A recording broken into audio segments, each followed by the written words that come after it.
More than 40 young girls are thought to have been abused across Rochdale. So far, just 9 men have been jailed for crimes including rape, trafficking and sexual activity with a child.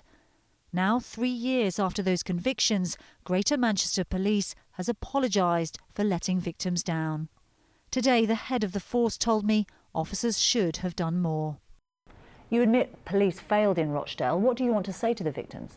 We want to apologise to the victims for the failures and the fact that there were delays in the system, which meant, it took us too long to get these cases to court. Yes, they made mistakes, there were misjudgments. Senior officers in particular should have asked for more help from some of our specialist departments. But ultimately, as I say, they were also working in a system that had those weaknesses.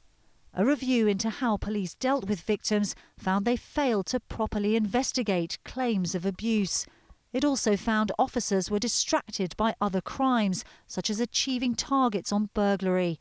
And it said there was a complete lack of understanding of child exploitation.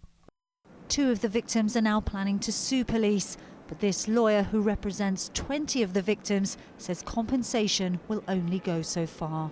What victims want to see more than anything is real cultural change in the various agencies involved in this, whether it's social services, whether it's police, whether it's the court system, so that we can prevent these kind of tragedies in the future and we can make sure that perpetrators are effectively prosecuted and that these events don't repeat in the future.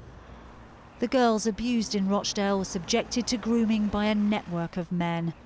Yet in spite of today's apology, no action will be taken against any officer from Greater Manchester Police, and many of the victims will be left feeling that the system has let them down again.